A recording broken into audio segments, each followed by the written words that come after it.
Hola, ¿qué tal? Buenas tardes. Nos encontramos con el maestro Jorge Cepeda González. El día de hoy vamos a hablar de los mitos y realidades del criminólogo en los centros penitenciarios. Les voy a platicar, profe, ¿cómo está? Buenas tardes. Bien, buenas tardes. Vamos a platicar un poco de la historia de usted, profe, para que todos estén enterados de su trayectoria. El maestro es licenciado en psicología, con una maestría en psicoterapia gestal, especialidad en poligrafía en Estados Unidos, especialidad en derechos humanos y estuvo dentro del sistema penitenciario federal durante 22 años en intervenciones psicológicas y criminológicas. ¿Es correcto, maestro? Correcto. Bueno, maestro, pues esta tarde creo que tenemos muchas dudas con lo que un criminólogo hace dentro de los centros penitenciarios. No sé si nos pudiera dar alguna introducción de esto. Claro que sí. La labor del criminólogo dentro de un centro penitenciario, diría yo que es medular, es la base, porque es donde se fundamenta el tratamiento. Durante mucho tiempo las cárceles se han visto como lugares de castigo, pero desde el momento en que consideramos que una persona tiene un comportamiento proclive a una actividad criminal y lo encuadramos dentro, tenemos dos instrumentos para guiarnos, lo que es el CIE-10, avalado por la OMS, y lo que es el DSM, en la actual versión 5, avalado por la Asociación Psiquiátrica Americana. Desde que tenemos en esos dos instrumentos la categorización de los comportamientos que recaen en actividad criminal, estamos hablando de enfermedad. Por lo tanto, el criminal, el delincuente debe ser tratado como tal, como un enfermo que requiere un tratamiento, y la cárcel es un lugar para el tratamiento. Como esta visión, aunque tiene años, no se ha llevado a concretar, ¿a quién le corresponde? Al criminólogo. ¿Por qué? Porque integra todas las áreas del conocimiento, integra la parte biológica, social, psicológica, y va comprendiendo por qué el actuar delictivo. El criminal no es criminal por gusto, necesitamos entender esa parte. Es criminal porque hay motivaciones internas, pulsiones, que no están bajo su total control y que con los activadores sociales se dispara.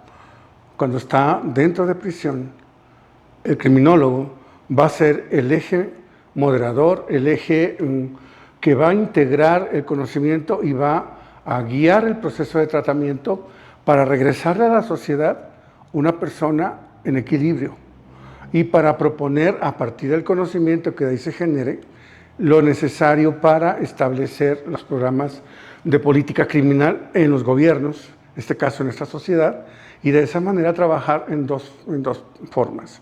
Ya en lo que sería la prevención terciaria, que es la corrección del problema dentro de prisión, y prevenir desde la sociedad, desde las políticas de cada gobierno. Por eso es tan importante. Y hay que dimensionarlo como es. Esa es la función del criminólogo. Eso es lo que tiene que hacer un criminólogo entonces dentro de los centros penitenciarios. Ok, ¿cuál es el propósito entonces de un centro penitenciario? ¿Que sea como un centro de rehabilitación, de readaptación? ¿O cuál es el objetivo del centro penitenciario en sí? ¿Cuál sería su esencia? Hasta 1971, que fue cuando se emitió la primera ley de readaptación social, la ley de normas mínimas, era eso, readaptar a la persona para regresar a la sociedad, digamos, sana. Cosa que pues no se llevó a cabo en ningún centro, excepto en los centros federales. Hablamos de el Ceferezo 1, 2 y 3 en su momento, y los ceferezos que actualmente están en función. Hasta la reforma del 2016 con el nuevo sistema de justicia penal, que cambia el concepto de readaptación social a reinserción social, y las cárceles adquieren la connotación de centros de tratamiento para la reinserción. O sea, no son lugares de contención, o no deben serlo, no son lugares de castigo, o no deben serlo, deben ser centros de tratamiento.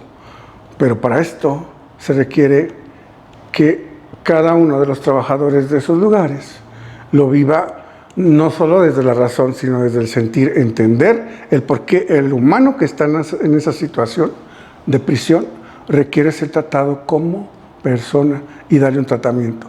Por lo tanto, son centros de tratamiento. Que se desvirtúe y en muchas ocasiones no se tenga la conciencia del qué es debido precisamente a que no había una profesión que pudiera encuadrar, englobar el conocimiento y ayudarle a la sociedad a entender, y a los mismos gobiernos, porque los gobiernos se dedicaron, con el debido respeto que nos merecen, dentro de su desconocimiento se dedicaron a contener, castigar, incrementar penas y saturar todos los espacios de prisión. Oiga, profe, ahorita que menciona que cambió a partir del 2016 como el nombre, ¿además cambió la estructura o cómo operan, o solamente fue como... No, se armó todo un proceso de tratamiento. Yo podría decirte de una manera, ¿qué diría yo?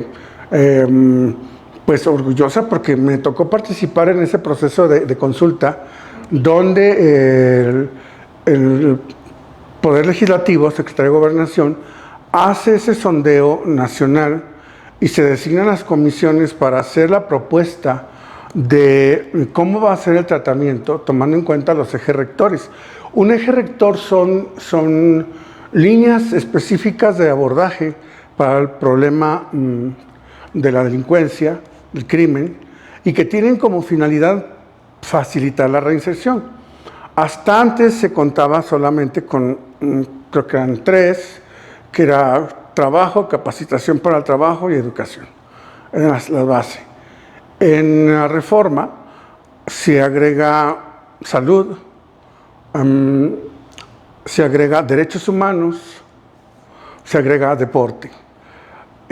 Por razones muy importantes que actualmente el criminólogo, y eso nos hemos dedicado a enseñarles ya, para que lleven esa formación, y si ahorita se siembra, la cosecha la tendremos en, no sé, en cuanto, no mucho tiempo más adelante. La base son 6 ejes rectores que rigen el tratamiento. Primeramente es la educación. Un proceso de conocimiento conlleva un proceso de cambio en la visión de la persona en su mundo.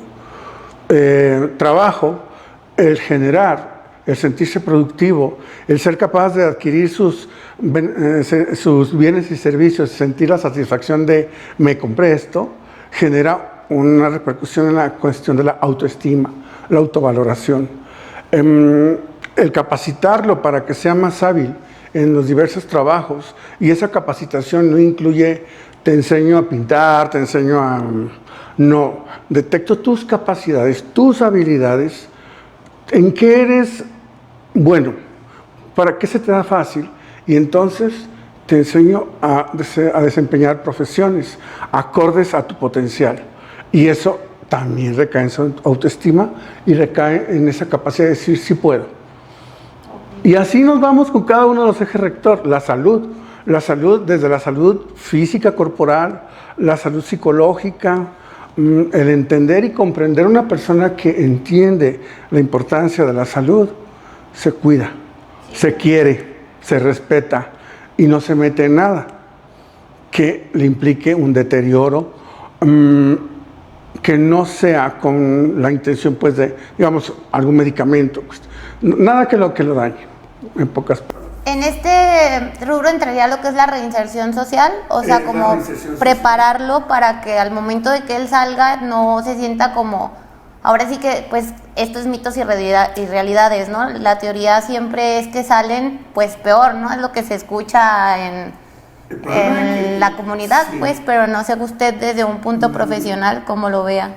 Esto es la base de la reinserción social, y el por qué salen peores por la siguiente razón, creo yo, al menos es lo que yo observé durante años, y muchas veces yo y otros compañeros hicimos propuestas que tuvieron eco, pero que a los cambios de gobierno nos echaban abajo el proyecto, pero dándole insistentemente se logró mucho. ¿Por qué algunas veces salen peor? Porque el principal problema, tenemos que el criminal se va por dos líneas básicas, la antisocialidad o la psicopatía. Y el mayor grueso de la población penitenciaria está dentro de la antisocialidad. ¿Va? Ok. En ese sentido, el antisocial, su característica principal, ¿qué es?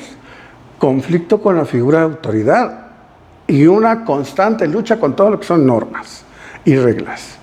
Llega a prisión y recibe su tanda de bienvenida.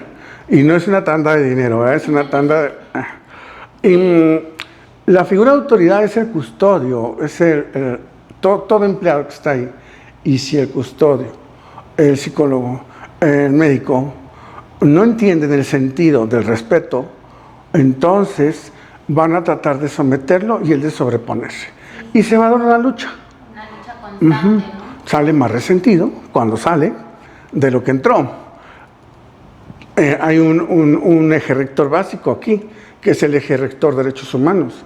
Te respeto por ser humano y comprendo tu situación de enfermedad y por lo tanto no me pongo al tú por tú con el PPL. Esa es la base de la reinserción. Por eso no ha funcionado en muchas ocasiones, pero yo te puedo decir que yo puedo asegurar que yo he visto casos que se han dado.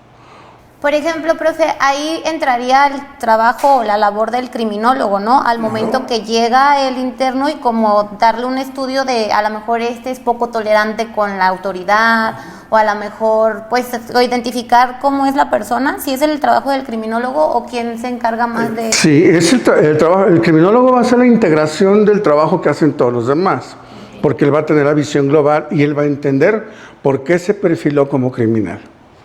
Esa visión la va a tener el criminólogo y en cierta forma va a ser el responsable de concientizar a los demás de ese proceso y que ellos entiendan que su función no es castigarlo, es fungir como modelos.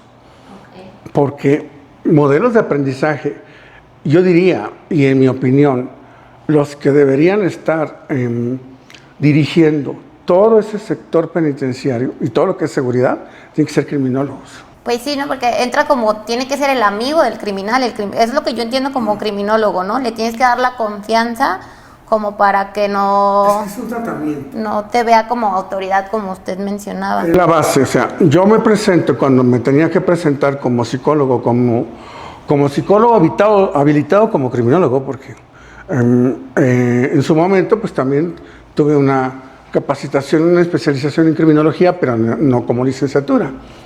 Entonces tenía que vender la idea, pero una idea sincera. No es una idea con fines de te saco información porque me conviene para mi trabajo, no. Es una idea sincera de que estoy para propiciar tu bienestar desde la profesión que me implica mi acción. Punto. Hasta ahí. Yo creo que a mediano plazo, si realmente queremos una sociedad sana, vamos a tener que tener criminólogos en todos lados. Sí, pues sí, porque realmente todos tenemos algo de criminal en la vida, ¿no? Pues es que hay razones que propician ese actuar criminal y fuerte. Y por ejemplo, profe, de ahí parte, tengo entendido, bueno, no estoy muy informada del tema, que clasifican, ¿no?, al tipo de criminales y que también eso es la función que hace un criminólogo en un centro de penitenciario. ¿Nos puede platicar un poco de la clasificación o en qué se basan o más o menos cómo funciona? Bueno, actualmente con el nuevo sistema de justicia penal la clasificación ya es más del orden jurídico, ya va más por cuestiones jurídicas y del tipo de delito que se ha cometido. Sin embargo, no se deja de lado la clasificación clínica criminológica desde el sentido de su actuar y de su personalidad, porque eso nos permite direccionar el tratamiento. Siempre que voy a proveer de un tratamiento, si hablo de cuestiones médicas, por ejemplo, si llego al médico con ciertos síntomas, el médico tendrá que elaborar un diagnóstico para a partir de ahí darme un tratamiento. No me va a dar un tratamiento a menos que sea, ya iba a decir, alguna institución que no. Digo, algunos lugares donde ese tratamiento se diera sin diagnóstico. No acá va a ser igual. Llega el criminal, el delincuente, se elabora todo un perfil y a partir de ese perfil se diseña el tratamiento y se hace una clasificación.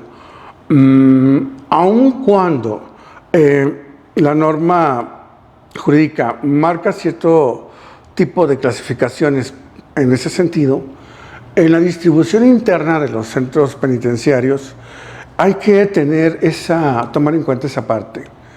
No todos lo están haciendo, lo hacen, pero por fines prácticos y por fines de salud, no puedo tener a un líder con un seguidor.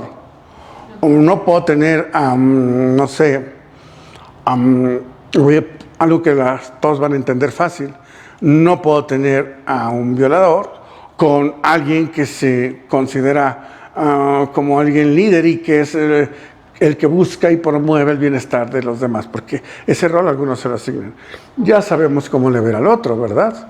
Entonces, con fines de equilibrio interno, se hace una clasificación con base en el actuar, en la personalidad, en general con base en el diagnóstico. Y me imagino que debe ser muy difícil como llegar a un equilibrio, ¿no? Porque, bueno, no sé si sea como que estén separados o a fin de cuentas todos quedan juntos, ¿no? Depende de la prisión. Hay prisiones que sí tienen esa separación muy bien definida porque tienen los espacios suficientes, pero te estoy hablando del 1% de las prisiones del país.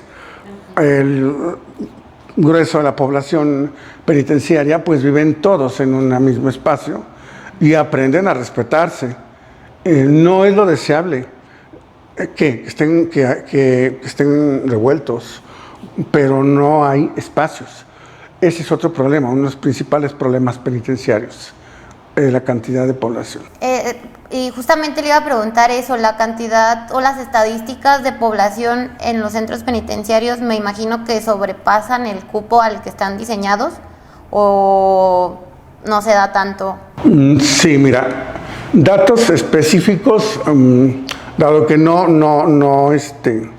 tengo en este momento la investidura de una autoridad, para eso específicos no te los doy, pero te doy aproximados, ¿sí? Sí, está bien. Tenemos aquí en nuestra localidad, por ejemplo, en nuestro estado, una prisión que inicialmente fue construida para 1,800 PPLs y con las ampliaciones que ha tenido, pues quizá un poco más de 2,000, está actualmente, hasta donde he tenido conocimiento, cerca de 6,000.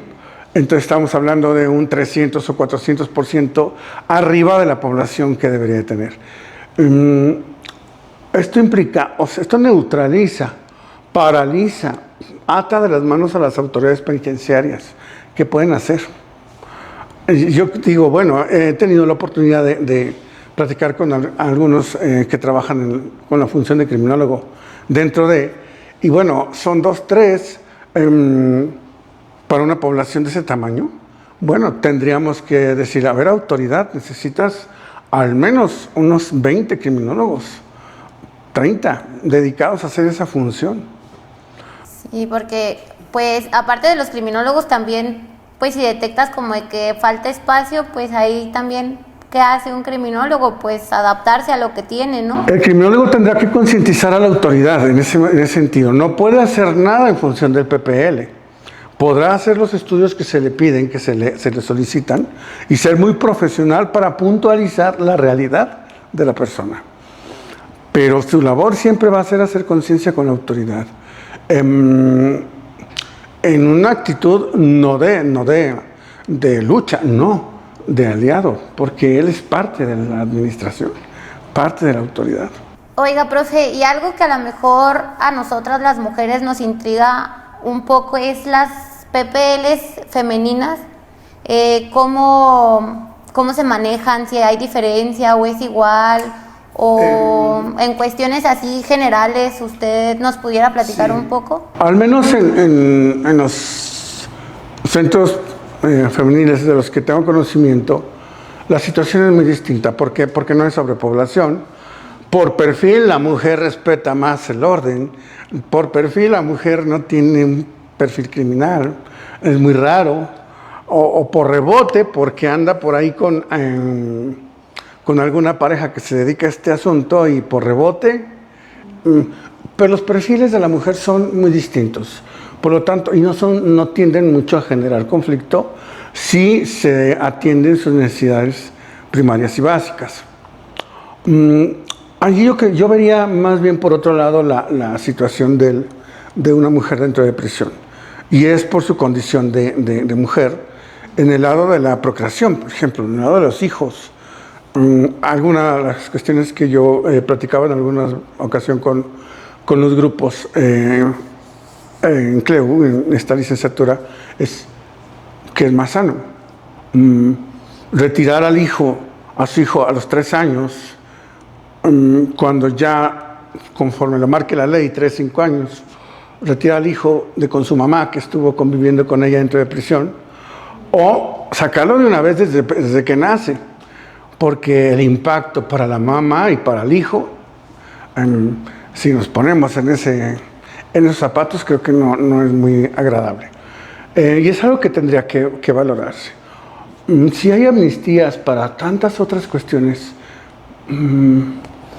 sí, habrá que proponer algo para las mujeres. Aparte de que, bueno, considero que es un lugar que no está adaptado en nada para un niño, ¿no? O cómo se maneja, está ahí la PPL con su hijo en la celda, o las trasladan. No, la autoridad ha tenido ese cuidado de atender esa parte humana, y el lugar donde generalmente la mujer es un área de maternidad, donde va a haber un espacio que nada tiene que ver con lo de una celda, ¿verdad? Va a haber ositos, va a haber generalmente las condiciones necesarias para que el desarrollo psicológico del bebé, del niño, se dé en un ambiente sano. Hay reglas también, no se permiten ciertas cuestiones de gritos o de insultos o de cuestiones que pueden impactar a la personalidad del niño. Sí, porque pudiera ser que a lo mejor, pues ya a los 3 años uno se acuerda de cuando iba al kinder. Ahora me imagino que puede afectar a que ese niño crezca como con esa imagen si está en el ambiente de un centro. Y esto hay que agradecerle pues a las autoridades que ya tienen la conciencia desde la psicología, desde la criminología, desde el trabajo social. El trabajo social es otra parte fundamental en el quehacer de la criminología dentro de estos contextos. Sí, en ese sentido sí se tiene más, creo que no hay tanta problematización en la cuestión del manejo interno. Ahí más bien iría en función de más oportunidades para el desarrollo profesional de la mujer dentro de reclusión. Ahí sí se requeriría más actividad. ¿Y ya las visitas con los hijos se manejan igual que con los hombres, o tienen algún beneficio las mujeres en comparación de los PPLs, ahora sí que hombres? Creo que es la misma norma la que aplica. La misma norma, no cambia. Ok. Profe, ¿y hay trastornos muy marcados como que tengan que cambiar al criminal ahora sí que no sé, a un psiquiátrico, sí, o a una cárcel de mayor seguridad? Porque tengo entendido que también hay, ¿no? Sí. Todo aquel desorden mental que no solamente conllevó a que se recayera en una actividad criminal, sino que además implica un riesgo activo, permanente, constante para el resto de la población, tendrá que ser tratado en un lugar especializado. En nuestro país solamente hay 2 lugares para esto. Uno es el Centro Federal de Rehabilitación Psicosocial, que está en el estado de Morelos. El otro no recuerdo exactamente dónde está, creo que está hacia el norte del país. Estos centros colectan toda la población de difícil manejo, y cada centro penitenciario tiene un área especializada, que es el área, creo que le llaman pues área de psiquiatría, área 0. No ubico muy bien dentro de un estatal, porque mi función fue dentro de un federal, pero en los estatales creo que se manejan así. Pero sí, siempre va a haber un lugar para eso. Y en cuestión de de recaer, porque ya alguien fue liberado y vuelve, ¿hay algún otro trato, hay algún otro procedimiento a seguir, o es el mismo, así haya caído 5 veces, una vez, 2, 3? Jurídicamente creo que es el mismo, pero pues obviamente va a ser reincidente, ¿verdad? Ya habrá que ver reincidente en qué sentido, si específico, genérico, ya la criminología clínica lo determina. En la función del actuar delictivo. Dentro de prisión, pues no va a ser el mismo desempeño. Aquí tendríamos que entonces, no trato, perdón, tendríamos que ver entonces, a ver, tú que das el tratamiento, autoridad, te están recayendo en lo mismo que está pasando con el tratamiento. Ahí es donde estaríamos... Sí, trabajando, ¿no? Oiga, profe, y ahorita que decía que se está implementando mucho lo de los derechos humanos, y no nada más en los centros penitenciarios, sino creo que ya es como mundial. ¿Usted qué opina o qué nos puede comentar como al momento de que una persona privada de su libertad sale y se quiere incorporar a la sociedad, pero hay muchos lugares en donde no se los permiten? Ahí ellos cómo lo pueden manejar, como de que tienes antecedente penal, no, tachado, bye, ahí que pudiéramos... Por ley actualmente ya no es legal que se pida carta de no antecedentes penales, ni el gobierno tendría que estarlas emitiendo. Ya no, ¿por qué? Porque es una violación a los derechos de cada persona. Es muy cuestionable porque hablar de derechos humanos es rescatar la dignidad de cada persona. Solamente que algunos lo capitalizaron para sacarle provecho de forma distinta, a conveniencia. Bueno, en muchas ocasiones, yo recuerdo en mi función en el Centro Federal, en una de mis funciones durante los últimos años fue pues vigilar, proveer, facilitar con el área correspondiente que el personal recibiera la capacitación suficiente en derechos humanos. Y para esto pues hay tratados internacionales de los que México forma parte y de los cuales estamos obligados a cumplir, y que todo trabajador o toda persona trabajando dentro del gobierno en la función de seguridad tiene que estar certificado y tiene que tener el aval de que conoce.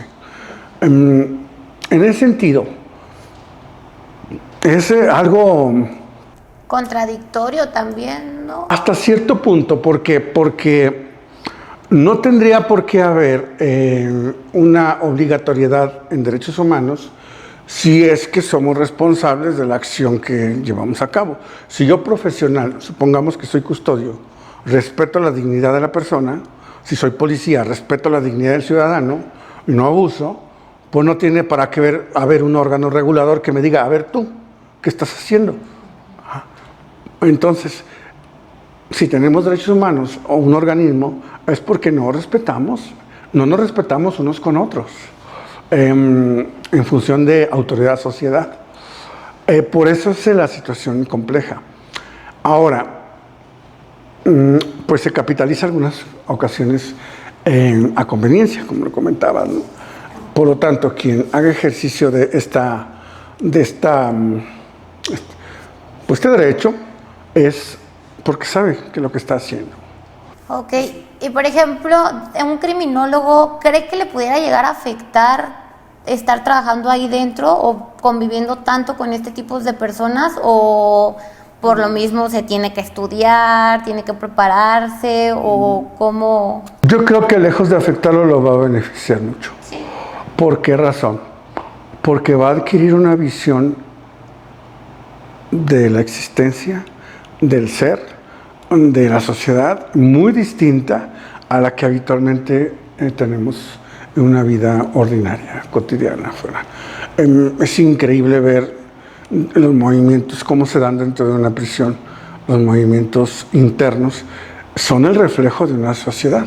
Dice Michel Foucault, es un filósofo, dice, para medir el estado de salud de una sociedad hay que ver sus cárceles y sus hospitales psiquiátricos. Y digo, híjole, ya nos pasaron a perjudicar, ¿verdad? Estamos saturados en las dos áreas. Sí, pues ahora sí que pues ya también es más de concientizar, o usted como que, ¿cuál sería como su opinión al respecto de este tema de que estamos llenos? Estamos llenos, pero no por tanta problematización social. Estamos llenos por políticas mal aplicadas, desde mi punto de vista. Tuvimos un sexenio, con todo respeto y sin decir nombres ni colores, pero el lema era mano dura contra la delincuencia. Ya dije un lema, ¿verdad? Pero bueno, Entonces era una tiro por viaje, se nos llegaban remesas de 50 por semana y puros chamaquitos así que 18, 20 años. Y dices, ¿y de dónde le sacamos lo criminal? ¿Verdad? Recordarán ustedes que en el gobierno actual hubo una propuesta de amnistía para los delincuentes. ¿En qué función iba? Pues ahora, ¿cómo saco todos los que metieron y que no tienen ni que ver? Pues solo con una amnistía, porque ya están procesados y sentenciados. Entonces, la problematización de los centros penitenciarios va en función también de la sobrepoblación. Y el criminólogo, si tenemos a alguien que le haga conciencia, no nomás en la autoridad local, sino, les comento yo a los muchachos, te vas a colocar quizá en el gobierno del estado, y va a ser el asesor en política criminal, te va a decir el gobernador, a ver, dime qué hago en esta colonia, qué hacemos aquí, qué está pasando. Va a tener una visión muy amplia del panorama, si ya tuvo la oportunidad de estar dentro de una prisión, trabajando y viendo, porque las reglas de adentro y de afuera son iguales. Sí, se puede dar cuenta de cómo prevenir, ¿no? Ahora sí que el delito de... Esa es la intención, prevención. Así es que lejos de perjudicarse o de que en su estado de salud mental saliera perjudicado, no. Al menos yo en lo que he visto, no. Y yo te diría, si tuviera la oportunidad de regresar el tiempo, cuando yo decidí trabajar ahí, pues tenía creo que 23, 24 años, ¿no? No lo pensé. Aprendí tanto que diría, lo volvería a hacer. Porque es conocer la personalidad del criminal tal cual, o sea, conocer a los personajes que luego ves en la televisión, en las series y en todo, pero los ves ahí y dices... Ni es tan malo. El león no es como lo pintan. No, ni es tan malo porque, pues... Conoce al humano, ¿no? La parte humana. El criminólogo conoce la parte humana de la persona. Y la parte también... la parte que tiene una enfermedad, la parte criminal, pero sabe cómo tratarlo. Ok.